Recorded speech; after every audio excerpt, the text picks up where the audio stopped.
All right, hey everybody. Down in South Memphis with my brother Ben Owen, and we are um, at one of the amazing rehab projects that they're doing right now in their BuyBackTheBlock initiative. And every time I come here, like I am just blown away by the progress, man.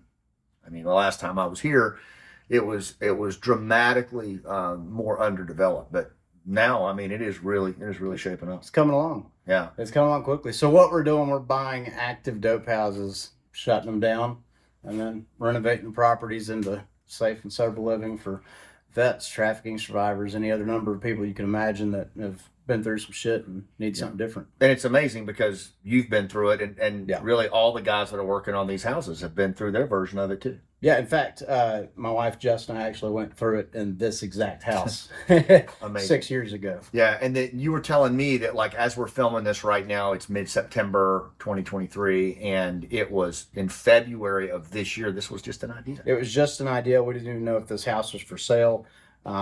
It as recently as December last year been an active trap house, so they were still selling dope and women out of it. Wow.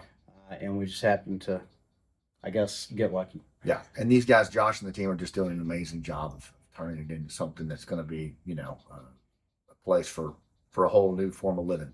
Absolutely.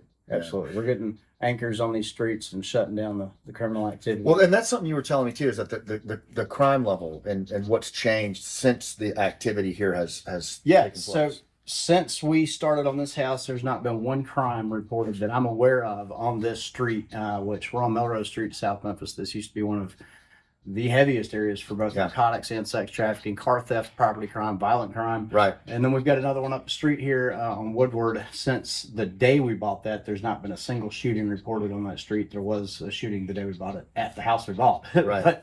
but the moral of the story is we are having a measurable impact on the crime levels out here. And this is something that you and I talked about multiple times with village stability operations in Afghanistan, is that when you get in at a local level and you work from the bottom up and the community gets involved in this stuff, that the bad actors, it's not that they go away, but that they're really not operating in that part of the city or part of the community. Yeah, and so we'll see in a lot of cases them shift elsewhere. So we know we're just pushing the problem somewhere else. But on this particular AO, we have had two of the bad guys flipped our side of the street, so helping us. So that's pretty cool. I mean, you don't see that anywhere else.